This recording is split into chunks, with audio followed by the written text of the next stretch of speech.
Before we start the conversation, I wanted to welcome Shaista. Shaista, thank you for joining us.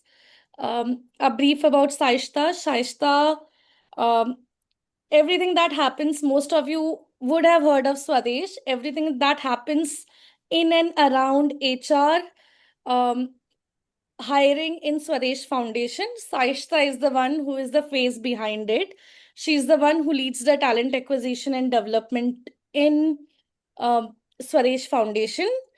Shaista comes with an experience of HR transformation, org design, and recruiting from both corporate and the non-profits sector now. She has sat on both the sides of the corporate to the social sector fence. She has built out early career and leadership hirings across the vertical on both the sides. Thank you, Saishta, for joining for this conversation, and welcome to um, the Ground Zero community. Thank you, Sanjana. Happy to be here. With respect to this question, this would be more of a conversation where most of you have um, responded to our form, sharing the questions you want to ask. So it will be more about in line of those questions. To not repeat the question, we have divided it into different segments. One is about CV, resume, and the screening tools, which most of you were asking about. Second segment, which we have discussed, Shaista and I have discussed, is more about the hiring process itself, because most of the questions were about practicality and logistics behind how the hiring processes are conducted. And the third segment, in the third portion of this call, we'll be talking about career transitions and entry level pathways for a medium level organizations to a large scale organizations in a leadership and senior management hirings.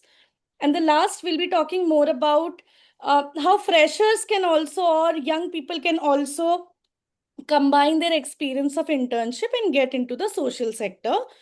To begin with, um, Shaista, if like most of the people present here, most of us wants to know. One thing that comes to our mind is, why am I not getting through? Why am I not getting shortlisted?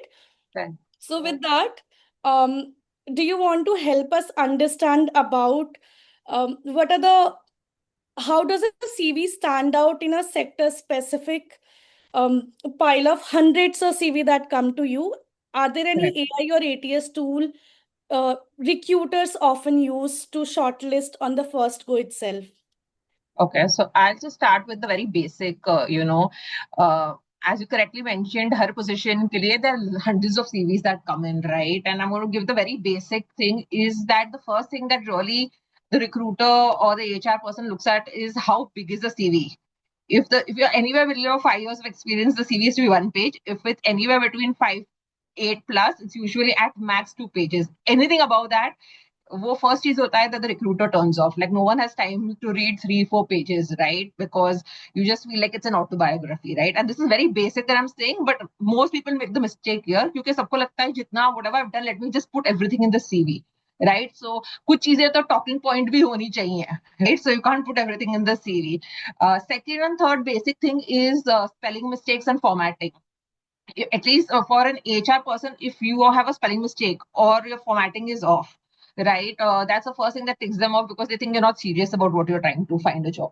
Right, so these are very basic, I know, but these are very important because it's wo bolte hain na, when a person walks into a room, the first 10-20 seconds you made up your mind, you made an impression of the person. Similarly, the moment you get the CV, these are the first things that click to you. So please don't put any extra information, things like birth date or hobbies or anything. Unless you're a fresher, you can avoid those type of things, which you can speak in if required in the interview, right? So I think that's the first thing that is very important. The second thing I think is that also a lot of people write a lot of stuff in the CV, but they don't write the impact. I'll just give you a very simple example. So I have deployed 1 crore of funds in the education program, right? But if you would write, I've deployed 1 crore of funds in the education program impacting 1,000 students in Maharashtra and Rajasthan. can you see the whole conversation has changed? It's not about what it's the impact that is important, specifically in this sector. So apart from what you've done, the achievements should stand out. So it's attractive to the recruiter. Or if I've raised funds of 50 crores, if you can spread it, I've done it through CSR, corporate CSR, I've done it through foundations, I've done it through HNIs. If you can put those things, it becomes more attractive. So I think it's not only about just putting numbers, it's also about the impact that you show, or the other ways, the additional information you give around it. So I think these two become the key thing, or like these are few things that the CV is the first thought. And last but not the least, I and Sanjana have had this debate for very long. If you're very job jumpy, or if you show a lot of movements, it usually ticks off the recruiter. Now, I also understand that in this sector there are contract or the project based assignments, right? तो फिर अगर आपने वो किया है and इसलिए आपका CV 2 years से चेंज हो रहा है, change multiple organisations because you were in a project based assignment for every 2 years, put it in the bracket. क्योंकि I don't know as HR कि यार अच्छा this person's moving because the project is over, right? I can't keep assuming. But if you put it, then at least it's answering the question why you've changed multiple organizations, especially people who are senior or mid-level. So I think these are 3, 4 things that are important to keep in mind at the very basic level. When I said interview or you said AI to shortlist CVs, I think yet the NGO or the social sector is yet not rampantly using that. I think the corporate is doing it more, but it will eventually come. So basically, you have apps which help you do keyword search. So if your JD has certain keywords, the apps help you identify if those keywords are there or not in the CV. So that's another clue you can take from this. So if you're applying for a certain role, maybe you can read the JD and align it to your CV, but please do not put anything that you've not done. तो सिर्फ बताने के लिए डालने के लिए मत डालो. You would also be able to justify it in the profile, in the conversation, right? And you want to be honest. So I think that's at max what we use AI right now. I think in the social sector at least. Yeah. Thank you for highlighting those resumes, like 5 pages of resumes, and also the common mistakes, basic mistakes we do as an individuals, when we apply for the job. One thing that has come up very often is most of the candidates coming to us and saying, I have applied for 50 plus roles almost with no response, and Hmm. we don't know what is going wrong. Hmm. Why are people not, even if the resume is correct or we have the right qualifications and relevant experience, why is person not getting even shortlisted? Can Hmm. you talk some lines about it? What can make someone shortlisted on these scenarios? So this is a very rampant problem because even the HR is getting so many CVs. So maybe he sees the, certain CVs and then he moves on. But one way of handling this is that if it were me, I would try to find out more about the organization, and along with my CV, I would write a nice mail. So I will in the mail itself show how I've read and aligned to their goals, or their work that they're doing and how my profile aligns to them. I think that catches the eye. Because सिर्फ अगर आप CV भेज रहे हो mail पे saying I'm looking for, I've found out that you have a fundraising position and I'm keen to apply to it. ऐसे बहुत mails आते हैं, but I see if you go on LinkedIn or you go on their website, you see the work they're doing and you align it with how what you've done or your experiences. I think it just catches the eye. That's one reason for sure. The second thing I also think, apart from email, is also good to reach out to the person if you can, or HR, especially HRs mostly are there on LinkedIn. So I think if you can reach out to them that way, that's an easier, another way to get shortlisted. And third, which works the best, is if you can go through a reference. So what I would do is if I've seen an opportunity in X organization, I would see if I know someone there. And I would try to reroute my CV through that person. So if I know someone there, I would ask him or her to refer me. क्या हो जाता है, the mind of the HR is, yeah, this is our employee, he knows our culture. If he's referring someone, it will be a better fit because he knows the person also and he knows us also. So it's a perfect marriage of two things coming together. So I think that's another way to get a CV shortlisted faster. I don't think there's much a candidate can do because it's just so much inflow is happening constantly nowadays. Sure. One thing to add to what Saishta is saying, um, like even if you apply for 50 roles, but if the CV is very generic, what Saishta meant is if your CV is very generic to an organization, to a health organization similar to a education organization or the consulting organization, obviously that won't fit into the requirement of the organization. So Do not apply for 50 plus roles, but apply for just 10 roles and get Correct. your Which CV you are right in place. Yeah. Secondly, Shaista, one of the candidate came up asking if disclosing the previous salary is mandatory as a part of the hiring process. How does it impact? How does it impact the new offer within an organization? How is it structured? Um, So, this is a very gray zone, very honestly, Sanjana. The salary to you have to disclose. There is no option or no choice. I don't think anyone's ever gone through an interview, maybe not in the first and second round sometimes, but eventually you have to disclose, right? Because that's how they will also verify your salary. Now, there are two types of organizations, and I've seen it not only in the corporate side, but even in the not for profit side, right? So, there are some organizations which are very clear that they have for each role a band, a salary band that they have set, right? So irrespective of whether you're above the band or below the band, they will offer you that band. So there have been places where people have got 30% increment because they want to be fair to the internal employee and the external employee, right? And then there are also some organizations which have a mindset कि हम 10% या 15% से ज़्यादा increment नहीं देंगे. So, then whatever your salary is, they will just blindly give the standard increment.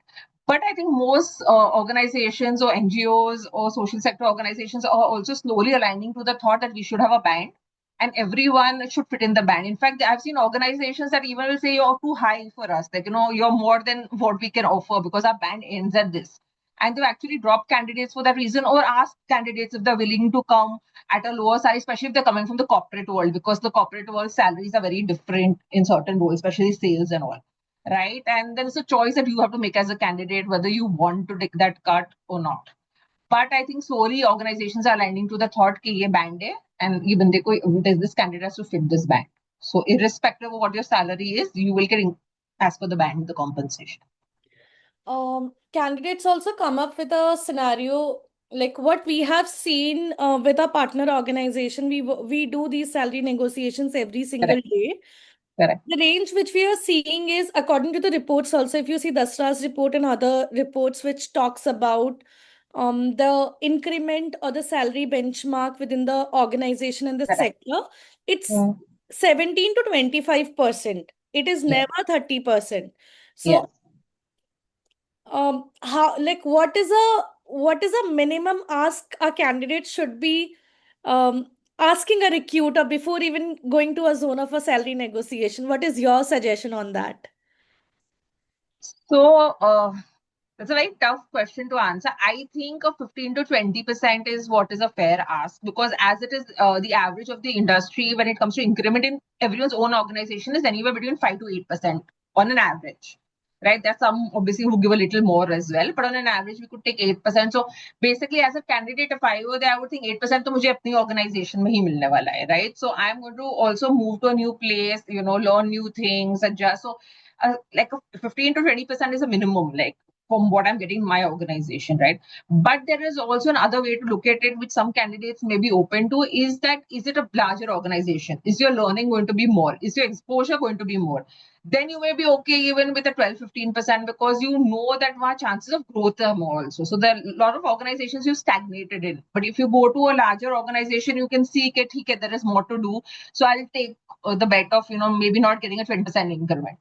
So you weigh both, but I think 15 to 20% at minimum is something that you should ask for. um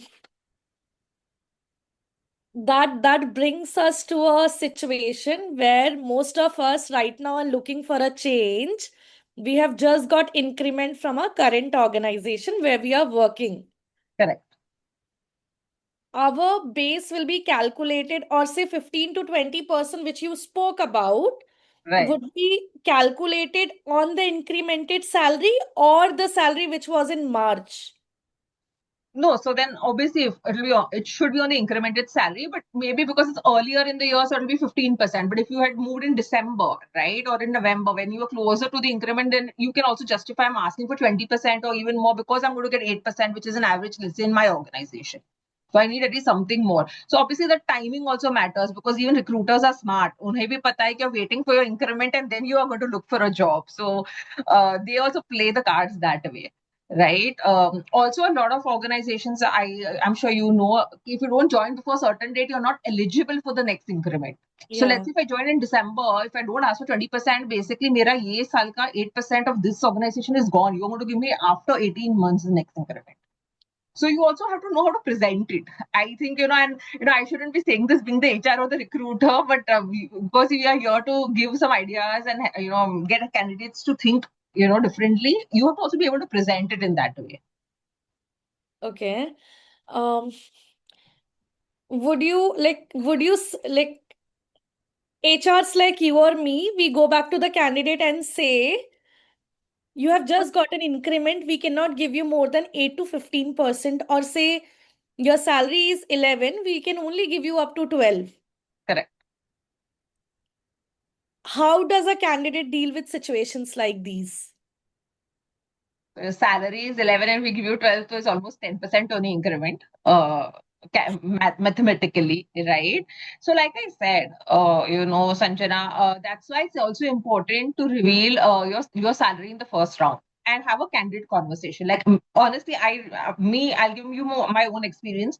I always tell the candidate upfront only what is the range and what I can offer, because I don't want to waste their time also, right? Their time is also precious. I also tell them what is it that we have to offer apart from salary, right? If the role is better or something, then it's their call to take, right? But my view is, I think the 10% that you were saying, 10 or 12%, that usually comes in only if you move in April. I think the moment you move towards July, August, people start to understand that 15%, 10 to 15% is the minimum. So my point is that's why you have to be upfront, and I think there is no harm in asking also. Okay, what is the range? At least you'll get a range. They may not give you an exact number, but they should give you a range, and I think it's equally a candidate should be able to ask that question to the HR. Okay.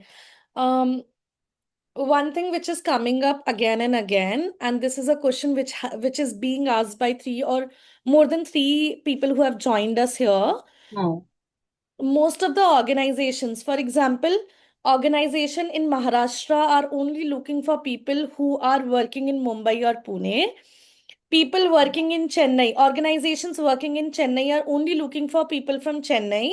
And Hmm. like w- and the CVs or the conversations gets rejected after a certain point of time. Hmm.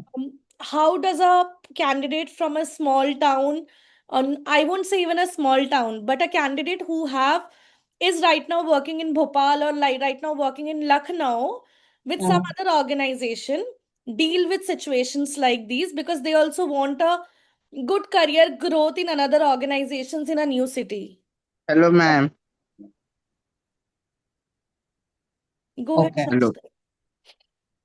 Yeah, so I'll break this conversation into two parts, Sanjana. So if it is a field role, usually people prefer local people because they can speak the local language, right? Having said that, at least in my organization, I can clearly say we have people from Madhya Pradesh, we have people from down south, we have people from various locations, and they've picked up the local language also eventually, because you're living in the community, you will learn it.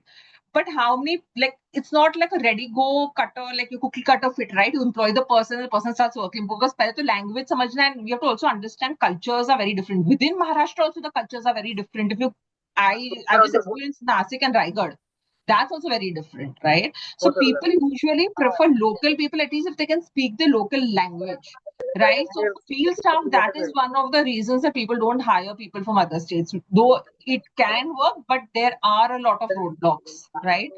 I think for other roles like support functions roles like HR and finance and fundraising also to a large limit, I don't think people are so skeptical of hiring cross location people. The only thing that one fear the HR usually has is कि क्या हो जाता है ना, if the person's moving without the family, तो वो pressure रहता है बहुत time family का कि come back to your hometown, right? So that could be one of the reasons that people, HRs are a little skeptical. Second, also when you're changing locations, unless your family is based in your new location, you will need a lot more money for relocation.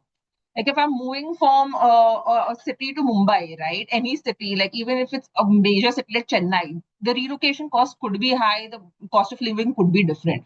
So obviously, too, because they also have budgets to play with, they may, be a little averse there to have a relocation candidate. But if you tell me my parents live in Mumbai, I was working in Chennai, I want to come back home, they'll be more than happy to take you. So I think these are 2 3 roadblocks that actually put people down from hiring cross location talent. Are there any ways, for example, I'm very much interested working in Mumbai or Delhi, but right now my base location is Bhopal. I really want myself to be considered for the role. What are the different steps I should be taking with respect to that? Should I reach out to an HR, or what would you suggest? No, so I'll be very candid, right?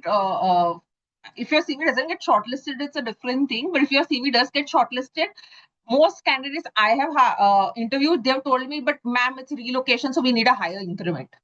So that's actually the breaking point. क्योंकि मेरा budget ही इतना है. If you really are keen to move and you're okay with taking the increment the company is giving to you because you believe you're good and you'll prove yourself or you'll get exposure, like I said, then you take what they're giving and you move. I think the convincing that I'm not here for the money and I'm okay if you give me whatever your budget is, I'm here for the exposure. I think that plays a very big role. क्योंकि fear वही होता है, relocation allowance मांगेंगे या बोलोगे कि cost of living अलग है, तो your standard is 20%, but give me 40% or 30%. I think that breaks half the deal. Given we all work on budgets in this industry, and that's the truth. Okay. Coming to the center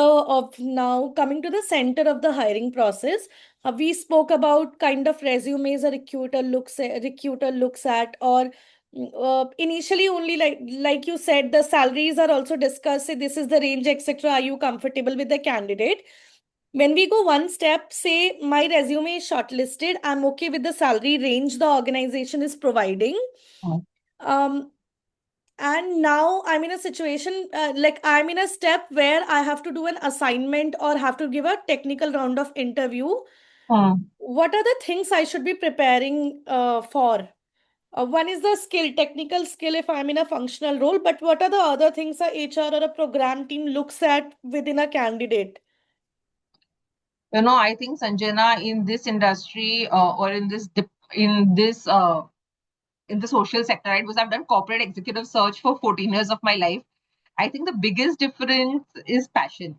I think people just want to know why you want to do this and how passionate you are about it. I think that really makes a difference. Like I've had candidates who we've hired just because they're passionate. उन्हें पता नहीं है कि कैसे करना है क्या करना है उनका जो intent है, right? And the passion and the heart is in the right place. I think that plays a very big role in this sector, to be very honest, right? Apart from everything else.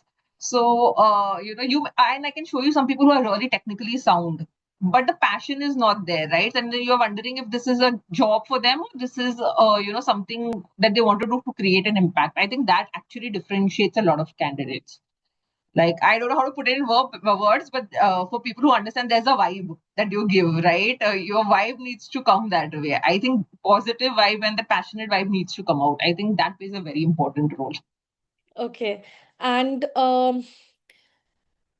this is about the interview, but assignment, why do people get rejected in the assignment? What doesn't Is it a HR who rejects people in the assignment, or is it the program team who rejects people in the assignment? What are the different kinds of things they are looking at? So, one thing I would tell you, it's a mix of HR and program when the assignment comes in. And apart from the assignment, I don't know how many people, go the extra step and give solutions, right? So, when we give an assignment, I'll tell you for example, we send people to see the work on the ground and we tell them, you do your observations and let us know. The people who are really going the extra mile and not only doing the observations, but also recommending, see whether it's right or wrong, whether we'll implement it or not, that's a different thing. But the thing is, are you thinking the next step? Are you interested? Like, what's your interest level? Are you going the extra mile and figuring out, acha, theek hai, according to me, I saw these 10 things, these five were good, these two were average, but these three I think we can improve on, and these are the things that we can do to improve. So I think assignment, what differentiates people apart from the technical knowledge, let's say the 4 assignments and everyone's technical knowledge is at par, right? It's also about what extra do you put in the assignment. Are you solutionizing? Are you giving new ideas? Are you presenting what next? Or what the pros and cons of the situation is that you saw. I think those go the extra mile. Like even we at Swades, when we give an assignment, we just say, okay, आपने क्या observe किया है वो बता दो. We never say give solutions, but anyone who comes up with that, we say, okay, this guy's thinking. So, wearing the thinking hat, not just doing the bare minimum. So I think that also differentiates between assignments. If I had to choose out of 4. Okay.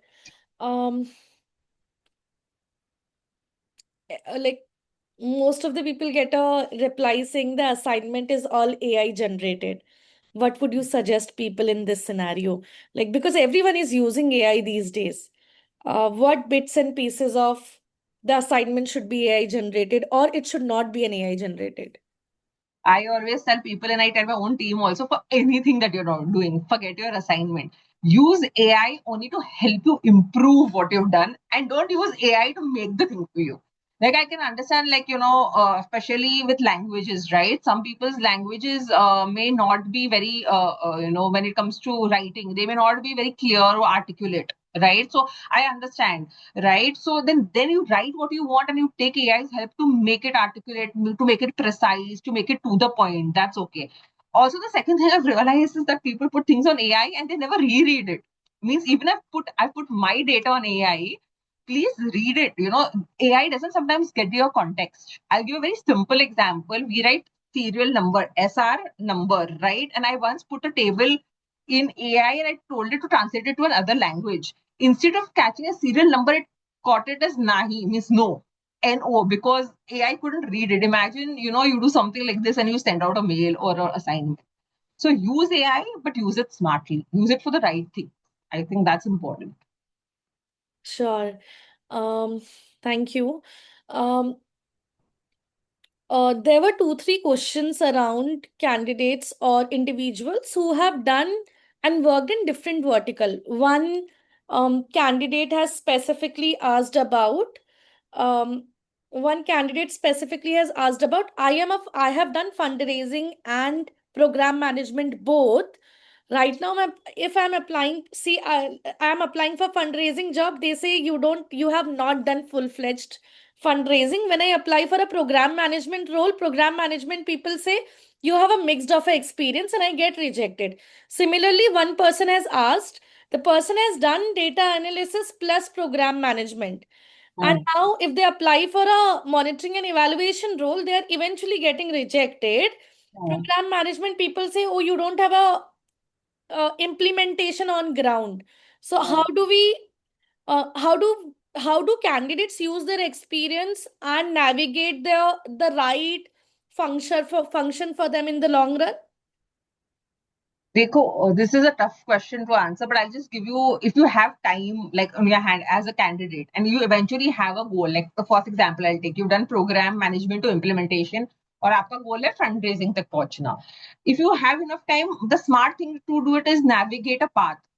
The first thing that you could do is enter an organization in donor management, which is the first step to fundraising.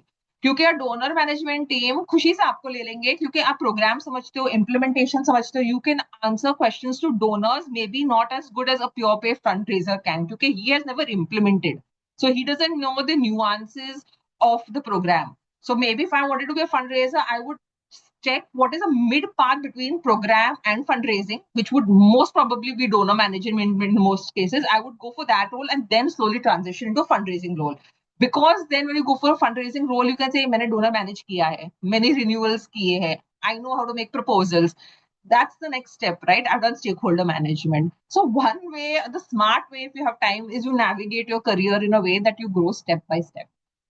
The other is obviously your ability to convince in that interview that you can do it, because I understand everyone, and this is an irrespective of which industries, every HR wanted the hire as of yesterday कि बंदा आए और काम पे लग जाए.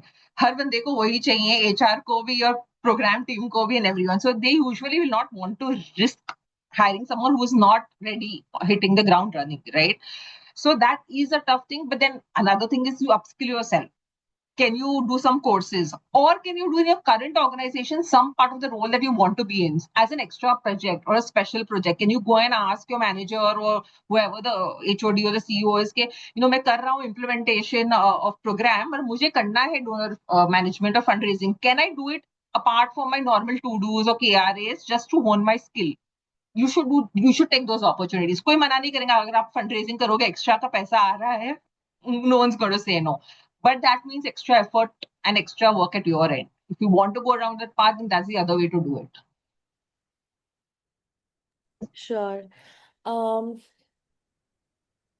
Okay. So, moving to one more section, like where specifically, um, there are few set of people sitting over here who have, say, after their engineering, have done UPSC coachings for air. Now they want to come into a professional world and want to enter the social sector. Oh. Um, what would you recommend them? Because one of the person have actually asked saying we're applying because UPSC itself gives a lot Yes. of knowledge, so we are Oh. applying for a job which requires 4 years of experience or 5 years of experience, but not getting shortlisted. Would you recommend start from fresh, and as a fresher come into that category and apply, or stick to applying for job which says okay 3+ years of experience or 4+ years of experience? So I'll be very honest, Sanjana. It's unfortunately the truth of the world that you have to start as a fresher because uh, your experience is not in that domain. People don't know how you're going to perform in that role, right? The benefit I'll tell you is what if you really are good, you will grow faster than the other people. Because you will always have an upper hand right क्योंकि तुमने कहीं कुछ experience लिया है कुछ सीखा है ये डोमेन से कुछ रिलेटेड आपको पता है you will always grow faster but unfortunately these backgrounds are not considered as experience, right? In fact, even when you move from a corporate to a not for profit and vice versa, sometimes people do ask you okay, you don't know anything about this domain, you're coming here, so we can't take a bet on you immediately, right? So you either have to come laterally or you may have to come one level down. The point is you have to use your previous experience to grow fast. Okay. uh, will that also means that we can quickly switch, like after a year we can quickly switch the job to get and follow the ladder, or stick around, make sure the company realizes or the organization realizes the value, and then speak internally with respect to the pay structure and the experience? So my view on that is slightly different, Sanjana. I believe कि पहले 6 महीने तो तुम सीख ही रहे होते हो. Like हाँ. anyone, whether it's you or me, even laterally when we get hired, you're just understanding the work, the culture, how the organization functions. Actually, only after the seventh, eighth, or ninth month, you start to really contributing in some, where it can be counted. And then the next year is actually when you're performing, which is after 12 months. So I think jumping job before 2 months is not beneficial to the candidate also because it doesn't add too much value to their profile or their own learning. And it's neither value add to the organization as well. It's only after we've seen you perform for 1 year, will they be able to promote you or you can talk about money. So I'm not saying that you don't set the context from before. Once you've completed a year and a half and you think you're up there, you start having the conversation from what to get promoted, what do I need to do, where are my gaps, can you help me, do I need to take extra some training? You start having the conversation, but the expectation before 2 years is usually rare. Very honestly, it's tough to achieve anything before 2 years, I believe. Okay. um Second category or a bucket of people, Hmm. there are few people who are saying, I have applied for I quit the job in 2025 or 2026. Hmm. 2025, it's been 1 year we have not been working. um it can be a medical issue at home with parents or children, or women returning to work after maternity. They're not able to find out jobs. How Yeah. do they approach or find the right set of jobs for them? So first of all, I think the world has changed today. Right? I think 10 years ago, when you had a break in your career or in your CV, people used to look at very differently. I've actually seen people take a break because they say, I just wanted to have a mental health break for 6 months. So I just wanted to travel for 6 months because for 15 years of my life, I've worked continuously and I've not got a chance to do this for myself. So first of all, let me tell people that I don't think it's any longer looked at that negatively as people assume it to be. I think when you have a medical a break for medical for parents or for self or for children or even maternity, I think the fear more is that do you have enough support now at home to resume a full time job? So the fear is not कि तुमने break लिया है. The thought is नहीं कि तुमने break लिया है इसलिए हम आपको नहीं hire कर रहे हो. Fear ये है कि अगर आपने health issue के लिए लिया है घर में कोई बीमार है have you got enough support or people or infrastructure in place कि आप जब full time resume करोगे, you will not have to go back to that situation. Similarly with children, right? Someone to take care of a child, a 6 months old child is really small even then, especially if you're coming between 6 months to 1 year. So I think it's also about how you present it. That's very important. Rather than the block is not because it's a break. The block is, can you convince the person, and do you really have support systems set up that you will be able to do justice to a full time job? The other way is today a lot of people do high end consulting basis also, right? You can, or part time. You can always enter the industry again through consulting. Maybe do that for a year and then build, then go back to a full time job. That's good for you also, because you also, especially in medical emergency cases, you also understand how it's going at home, and then you can slowly transition. That's the other option that you have. Um, okay. And people who have resigned to the previous job and have not joined anywhere, will this also impact their interview sessions? Because uh, the questions which has been asked in the interviews, why did you leave your last job? Um, So how does it impact? there are two. I have a Oh, question around it. If you've left your last job immediately and are finding a job, it's a different scenario. But if you left the job 1 year ago and you said that I wanted to study ahead, or like I said, I wanted to travel, then it's a different scenario. They're two very different scenarios, because there I understand you planned the leave, the break, and you took it for whatever reason that you wanted it for, right? Then it's different. I needed a break. Now I've refreshed. 15 साल के बाद मैंने 1 साल break लिया, घुमा फिरा, जो करना था किया, अपना hobby pursue किया. Now I'm rejoining. That will be looked at very differently. Yes, if you just left a job without a job and you're immediately finding, I'm on my notice period, I don't have a different offer also, and I'm finding a job, it's looked at. Again, in this, like I said, the two parts. If you have another offer, let's say the person already got an offer, but he came across X organization which is better, तो मैंने यहाँ apply कर लिया, मेरे पास offer तो है, मैं तो वहाँ join करने वाला हूँ. वो एक scenario है. एक scenario है job ही नहीं है, तो भी छोड़ दिया. Then it gets a little questionable, because there could 90% of the time there could be only two scenarios. One is that you've been asked to go, hence you don't have a job. Two, there was something wrong with the organization that you got so tired that you thought, okay, I better leave the job and I'll figure it out on my way, then be here. okay. So then now again, like you can keep play, I can keep going ahead, right? The two scenarios both can be handled very differently. What about people who are doing offer hopping?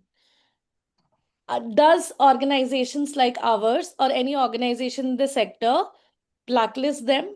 Say, okay, this is not a trustable person, or how do you approach it when you hire for different kinds of profiles? Yeah, I think any person who has taken an offer and then not joined the organization and cross negotiated that offer in another organization is someone, I think, forget this industry. I think most industries blacklist, because there's a lot of effort that goes in hiring someone, right? Unless you've told me on day one only, I have another offer, and I'm going to join there, but I found this organization interesting, so I came and met you with you people. So you've been transparent. Okay, I already have something. This was just an open-ended conversation, non-committal. That's a different ball game. But if you've taken my offer and cross-negotiated with another company, I think most organizations, irrespective of the industry, would blacklist the person. Okay. Um, most, like, there are five or like I can see six people who have asked this question. Hmm. This is coming from a real people who are working on the ground. Like, Hmm. because Hmm. of them, we are sitting here and talking about strategies or functions or whatever it is, like Hmm. speaking to the donor. True. Having weak English, uh, does it mean if a person doesn't have a good English, say good English, like people who are sitting in a corporate office or a central offices, Hmm. doesn't deserve to climb in a ladder and sit in the central offices? One person actually quoted saying, I have 10 years of experience in the social sector. I know in and out how a program runs. Hmm. I am not being internally moved, or people reject me saying that you have always worked on grassroots.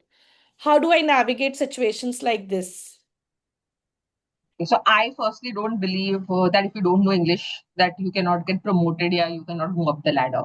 Yes, there could be a few roles which will need people to speak in that language because you are in a certain role, like I just like corporate CHR fundraising if you're doing, right? It could be tough if you know only Marathi or if you know only Gujarati, because the person on the other side may not understand your language, or the proposals may need to be in a certain language. But I think there are more than enough roles at senior management, in program, in implementation, in training, that are possible to grow into, even if you know the local language really well and you know your work really well, like whatever implementation you're doing or program strategy you're doing. If you know it, it really doesn't matter what language you are. And I'm very surprised in this sector we are thinking that way, because field he core है. अगर field पे बंदा काम कर रहा है, उसको वो आता है, उनका लैंग्वेज आता है, उनसे कनेक्ट कर पा रहा है, उनकी नीड समझ पा रहा है, तो I don't see why there should be a gap that you need to know English. So I'm quite surprised, and I can speak for my organization, that is not a barrier. So we've had people at senior levels also who may know English but may not be as smoothly conversing in the language as Okay. maybe some people in the FR team can. So I don't Okay. think that's a barrier. One of the trends which we are seeing these days, and this is a problem on the like this is a problem that every HR is facing right now is um people don't come prepared in the interview. They do not see the LinkedIn IDs, or forget about LinkedIn ID, even the website of the organization, and they get rejected on different stages of the interview. Hmm. What would you suggest to people like those? So I saw one question. I have a question, in fact, to the people like those. If you applied for basically that means you're not applying, you're not thinking before applying. You just want a job, right? If I was thinking before applying, I would research the company, see what the company does, organization or the NGO or whatever social impact organization does. Am I aligned to what they're doing? Am I aligned to their values or their work? Then I will apply, right? That means I'm thinking and applying. I'm not looking for a job or a pay increase. I'm looking for, doing more and improving myself and contributing to your organization. Pay and all obviously is important, but you're not just, there's a difference between having a job and a career. People don't get it. If you're job minded, you will just think, yeah, paise zyada mere, let me keep jumping every 2 years. If you're career oriented, money will come with my growth and my learning and my work. That's how you look at it. So that's actually what ticks people off. Means आपने सिर्फ सोचा कि पैसे ज्यादा मिल रहे हैं, salary band देख लिया तो अप्लाई कर लिया, ऑर्गेनाइजेशन का कुछ पता नहीं है आपको. So that really can rub people off the wrong way. um, Most of the candidates do not come, like they read about the organization in second or third round of the interviews, Hmm. and they do not come prepared looking at the JDs or looking at the website on the Hmm. first round of interview, Hmm. considering a HR is the one who will be having a normal conversation. Hmm. Hmm. Do you think it impacts the whole candidature of the person? So yeah, so I as HR usually will just ask this question: why do you want to work with my organization? So I do ask that question in the interview, and it could be anything. But from that, I can gauge whether you know about me or not. Because what are you going to answer if I ask you, why do you want to work with my organization? If you've not read my background, or you don't know the thematic areas I work in, or the locations I work in, or the type of, programs that we have, you won't be able to answer this question.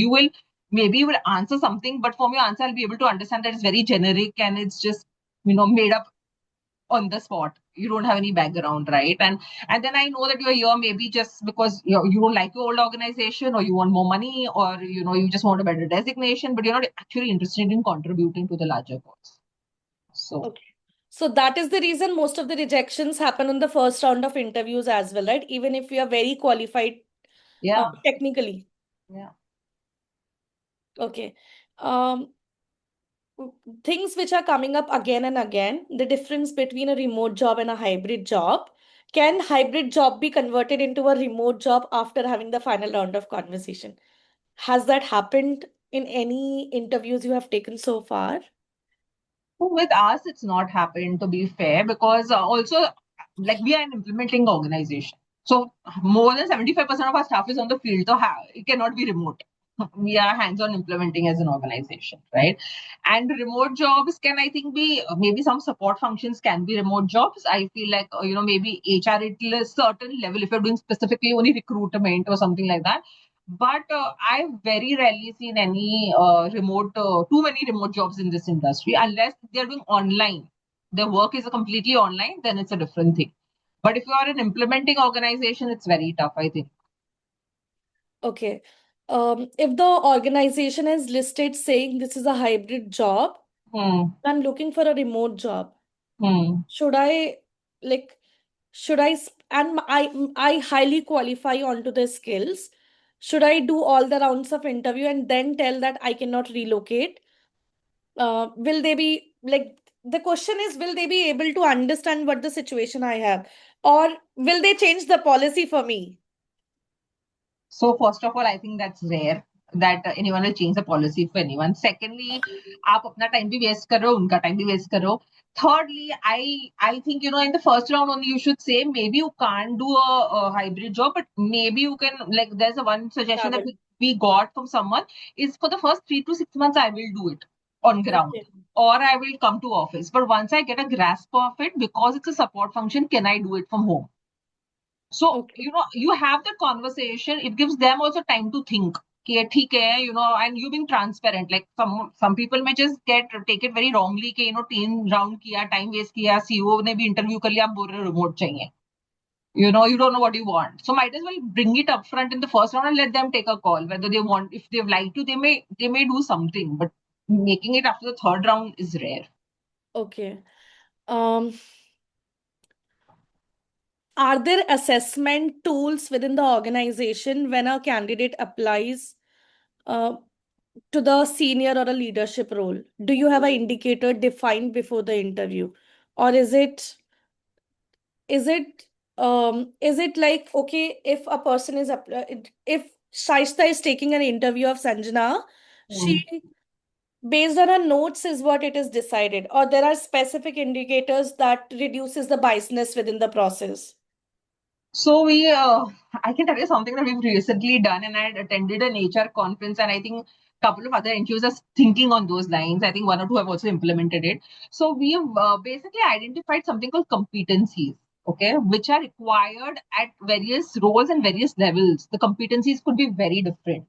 For example, in fundraising, the competency would be more stakeholder management or donor management, right? But in an implementing role, the competency could be community based or community focused or centric. That obviously even in DE you need it, donor management you need it, but here you need a higher. It rates first, right? Versus maybe in donor management means second or third. Right, so it could change depending on the role. So basically, what we've done is we've created competencies for each role. Okay, and whenever we evaluate any candidate, we evaluate them also on those competencies. So there is so he also good for the candidate because when the candidate comes in, if he has those competencies, he won't struggle to work in the organization, right? Because he's already been evaluated, and if he has most of the competencies or some level of those competencies, only then we'll hire him, right? So there are grids like this, and I've seen it in a few other not-for-profits also who have made these grids. कि ये role के लिए competencies चाहिए. Apart from your notes, your softer aspects, your passion, your background, etc., etc., etc. These competencies have to be evaluated, and candidates are rated on those competencies. What are the assessment you like assessment broadly given for the senior or head level, or like hirings, say director level or senior director? So I won't say assessment, but I'll tell you two or three skill sets that you need at that level. One is you need fungibility. Means you cannot say I am only X role, right? I know only let's say this program. I cannot move to another program, right? People at that, even if you don't know, are you open to learn and move across, right? So I think that becomes very key at senior levels where you should be open to learn and move in other leadership roles as well, because organizations prefer those people. Because what happens, let's say there's suddenly a gap in the middle, right? Someone has moved on, they are taking time to hire. Can someone else move temporarily in that role, or can someone else take up that role as a growth part? So I think fungibility at the leadership level is very important. Apart from that, I also and this is very cliche, but yeah, being able to coach and train and grow teams, right? Your one downs, can you actually do it? Can they do your role so that you can do something else in the organization? I think that's something is very looked at the leadership level. I think these two or three things are very important at the leadership level. One is fungibility, one is how well you grow and train and groom people to become leaders in the organization. right? That also means that you cannot be fearful कि मेरा job ले लेगा तो मैं क्या करूँ. That's also a fear Okay. that a lot of leaders have, saying, okay, what am I going to do? You have to have trust in the organization. There's lots to do. Okay. Um, we have a senior people also who have joined this conversation. Hmm. And for someone specifically who have a decade of experience in the development sector, with all, say, Gen Zs coming into the leadership roles, or a new aged entrepreneurs Hmm. who are half their age Hmm. into the sector, having their own good organizations, how do they match the vibe with the founders, or what are the kind of skill set, other they are very technically sound, but what are the other skill set which will bring attention of those founders to them, for them also to grow in the organization, and um, help organizations grow. Okay, so yeah, so this is a challenge, I think, in a lot of sectors, not only in this sector, right, where a lot of times people younger to you become your managers, right? I think it's also, Sanjana, it's a two-way road also. I think apart from one is that you have to be very open to understand if a person's come at the senior level, especially if he's hired. See, if he's a founder, there's little control that you have, but if someone the CEO or the HR has had someone who's younger to you, but he's becoming a manager.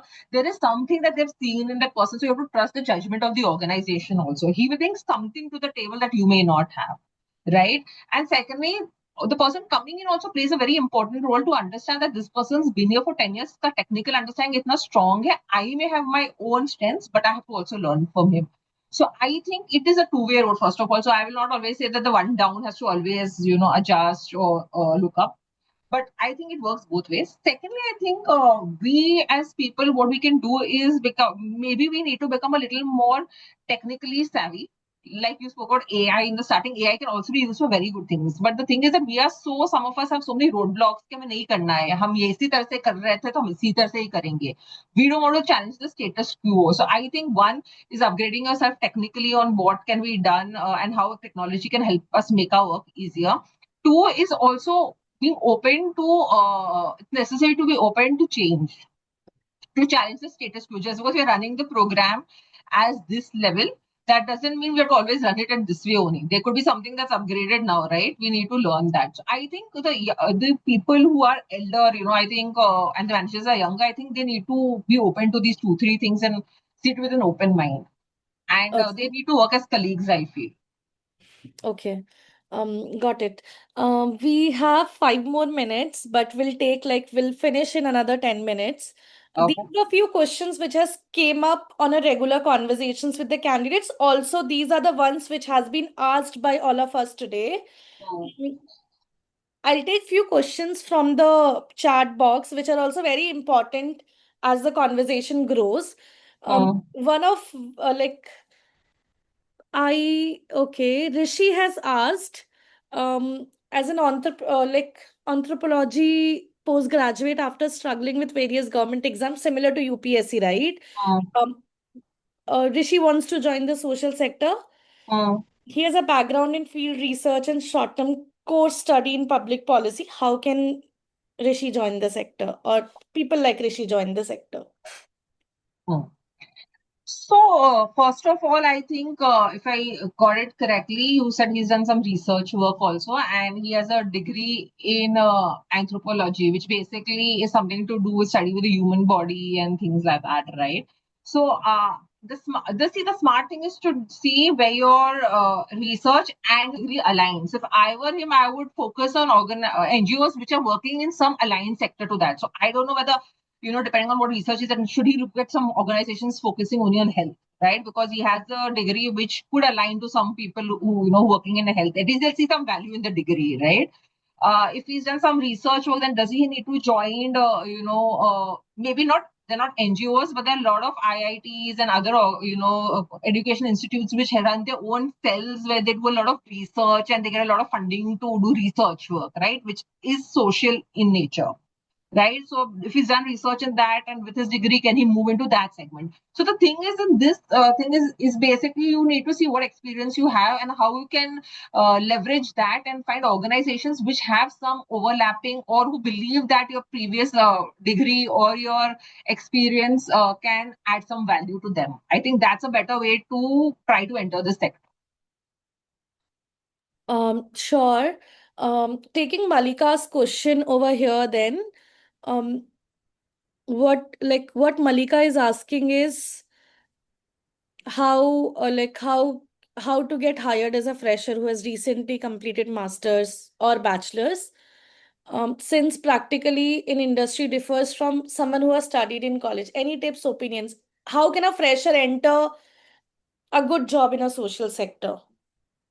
Definition क्या होती है good job की, वो एक question है Good मेरे. job is a handsome salary, according to few of my friends. Not an internship wala thing. Starting a career as a fresher. Any tips to people who just have graduated? So, see, one is obviously you can keep applying, but I think some of the fellowship programs are really good.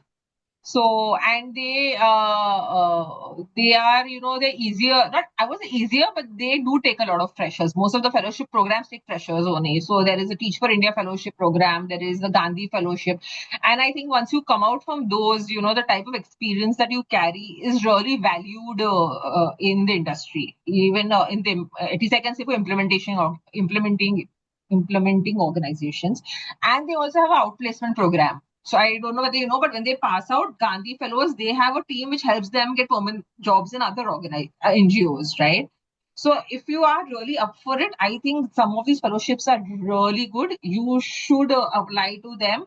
You get first-hand experience, and they all are of a similar level and age. So obviously, the competition and the everything is the same, right? You're not competing with someone senior or junior. It really, you can outshine them. So I think one way, if you can, you should enter the fellowship programs for sure. Sure. Um, just adding to what Avinash has asked, does notice period play a vital role in selecting someone? And he has a notice period of 60 days. Let's imagine some candidate has for 90 days. How do they handle conversations in the interview with respect to it? So I think first of all, be transparent from day one. Okay, this is my notice period. Depending on the organization that you belong to, I'm sure you know whether people, some people are just leave against notice period. Some people will let you buy out notice period. Like obviously, you may ask the other company you're joining to help you with the money there. But usually companies allow that, either leave adjustment or buyout of notice period. Communicate that to your company that you're going to, right? That they do buyout, or I can adjust. I have 15 days of leave pending, so I have a 60-day notice period, so I'll make it 45 days because I'll adjust that.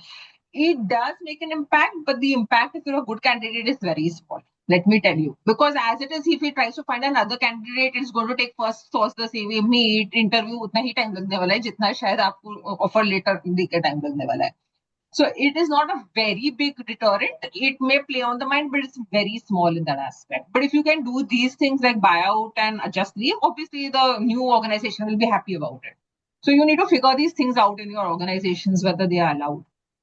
Yeah. Also, just adding to what Saishta said, um, based on my conversations with multiple HRs every day, one thing which, as a candidate, like I'm not saying all of us do, but there are people who also say, okay, there is 60 days of notice period or 90 days of notice period, and they do not join on the day of joining, which actually hampers the whole impacts the whole program within an organization. So that is why people are very careful when you say when we say 90 days of notice period, because according to our experience, whosoever has told us 90 days, they tend not to join the organization, or they do offer hopping as well. So even if you have 90 days, it is about convincing the recruiter saying, I am looking forward to join. This is what, like, I will join. So putting that, like, making sure the person is trusting you, because it also impacts the whole cycle of a recruitment for a recruiter. Being mindful about it is something that would help all of us in long run. um I will just take few questions quickly. What about if somebody transition from media in a communication role in an NGO with a good experience in being media?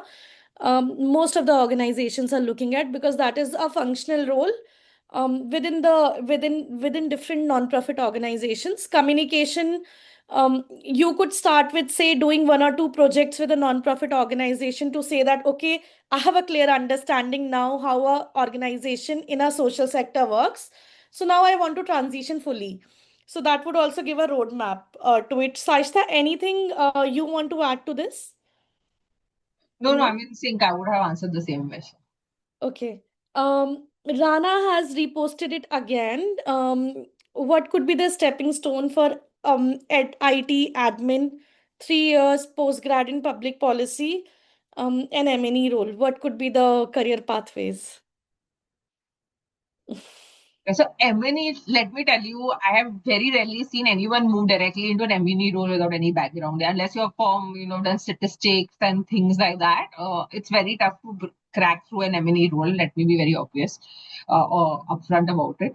My view is that you enter into another role in the organization and you take projects with M&E. Right, and a lot of M&E people, they have a lot of work, so they're happy to have extra hands. You start working with them and you slowly transition into that. But if you expect that means with this degree I should immediately get one, it's going to be very tough. Let me be very honest. Unless Sanjana has a view, she does hiring. So if she has a view, but that's what I've seen at least in my organization. Um, One thing which could also help to grow in the vertical is start doing courses. There are different tools which many people work on a daily basis. Learn advanced Excel. Even if you know it, go ahead and learn SPSS, Tata, different kind of tools which might be which might be a your resume might look different from other people. If you directly want to switch, I would say start from a very small non-profit organizations who can match your salary in the same vertical, or you are a first person who joins them and supports them on ground with respect to M&E. That might also be one of the pathways. um, Sonakshi has been raising her hand from a while, and she has also um, asked like one or two questions. Sonakshi, do you want to sum up your question? There are only two more questions we'll be taking up, Smriti, now. Yes, yes, that's what I already mentioned in the chat box. So I'll just summarize. So basically, I have been on career gap for 3 years. I relocated to Asansol, so I'm from Guwahati. But due to personal reason, I am looking for full-time remote jobs. So even if I have applied, like I get very few calls, or even if I appear for interview, I go to the final round, then I get rejected. So like, what kind of job search? Like, how should I upgrade my job search, or how should I take my approach further? Saishta? Okay, so Sonakshi, thanks for the question. I'm not very sure. I read your comment also in the box actually. I'm not very sure what type of jobs you're applying for, but if I were you, I would apply not necessarily for jobs that exactly align to what you've done previously. As in, like, for example, because you have field experience, right? Can I apply to a job where, I'm part of the support for donor management, for example, where it's more about report writing and things like that, because I understand the field also, and I think I can write well also. My language is good. Should I apply for that job, or should I apply for a support function like HR, even for that matter of fact, right? Because you have field experience, you know what is required as a talent in field. So if I have to see CVs or interview people, I may know better what to ask the questions, right? So I think it's important what type of roles you're applying to, because remote roles as it is are very limited, right? And then on top of Right. that, you've done field work, right? So I would apply to jobs like these, which are little differentiated. For that, even if I have to upgrade myself and do some courses or learn some things, I would do those and say, okay, I've got field experience, I've done a part-time course in HR, and I think I can do HR recruitment or operations, so you'll be aligned to the social sector, not necessarily implementation. I think that's what you've done before, but in a different shape or form. And these roles work remotely, right? because Right. people Right. don't mind hiring these people remotely. It doesn't matter where you're sitting and interviewing. आजकल सब कुछ online ही होता है predominantly, so it really does. So I think choose those jobs where you think your current talent can be used, means your current experience, and where people are very comfortable doing it remotely. And initially, to be honest, you may not get the best organization or best salary, but I think just get the foot in the door first. Okay? Sure. Start, Yeah. Yeah. start there. Definitely. Because if when I look at myself, like 3 years is a like quite a huge gap. Correct. So I have to start something from entry Correct. level. Correct. Yeah. So I Okay. think you Okay. do something like this. Yeah. Okay. Thank you so much. Thanks a lot. Yeah. Sonakshi, just adding to what Saishta said, I had seen your LinkedIn profile. People are actually looking at people like you. Uh, like you had worked with Northern Eastern Social Research Center also in the past, right? Yes. There are so many opportunities that are arising in the place you are working, right? In the place you are staying. So Yeah. if you are like if your personal circumstances allows you to work out of say 2 days from office also in the same location, look for opportunities like those as well. I It wish I had that opportunity, but the okay. place I'm staying currently, like the non-profit sector, is, I would say it's terrible because the organization reaches less and geographically it's not appropriate. And also looking at women's safety. And one of the major challenge I face is that you are a woman, so you are married, in few years you will have a children. So how will you manage? And this is one of the most common question I have came across some of the interviews. So yes, if I would have got the chance, since I was working in Assam, I had a very diversified, field and chances. But right now, I have very limited options, and within those limitations, also I am trying to look for remote roles. Sure. I have sent you my calendar link in the chat box on LinkedIn. Do block my time. It's 15 minutes. Let's have Okay. a conversation. There are multiple organizations who are looking for people from Assam, people from Guwahati. The base, it's remote, but you have to be based out of there. So yeah, let's Okay. have a chat. Yeah, sure, sure. We will get back to you. Okay. Thank you so Sure. much. No worries. Um, I think we have spoken a lot about, say, remote jobs, or we have spoken about how to get shortlisted on first round, technical round assignment, also having the final round of conversations as well. Mm, any last tip you want to give it to everyone sitting over here, Saishta? Anything you want to say, okay, this is something everyone should take care of, or a mantra, people to get hired? I don't have any mantra of people to get hired. But I'll just say that, just two things. One is be very honest and transparent in any conversation that you have, because whatever you say, eventually people figure it out. And I think that's a real no go for anyone at any level, whether from the technical interview or from the HR interview or from the CEO's interview. So I think I've seen some people really say something else, and after they got hired, I realized it was not the truth, and it's really not going well for them or for us. Right. So that's one thing that I will say. And secondly, I think the candidates in this sector have realized, because we are very empathetic and we are very the sector is very different. I think just present yourself correctly. I think corporate people do it really well. We sometimes do struggle with it, because we believe that we're doing the work so well. We're so passionate about what we are doing. That's all that's important. Unfortunately, in today's world, even presenting yourself well is very important. So I think that's the other thing that I would tell people, that be very clear, and present yourself really well, articulate your answers really well, irrespective of the language that you're talking. It doesn't matter, as long as you can communicate correctly to the person, what you're trying to say. I think that will solve a lot of problems. Sure, I think that's something which is very important as a part of the process. Everyone of us look forward to this within any candidate. If you are honest, if you have spent time in the process, even the recruiter who is supporting you or the recruiter who is hiring you will vouch for you within the organization. So be transparent about what you share, be honest to the people you are going to work with. With that, I will close this session. Thank you so much, Shaishta, for joining us. If you have any more questions, do reach out to Saishta on LinkedIn, or do reach out to Smriti or me over LinkedIn, or email us. Thank you so much for joining in. See you in the WhatsApp community, or see you next week, or in the coming week with the same session flow. Thank you Thank so you, much. everyone. Thank you. Bye. Thank So you for much. joining in.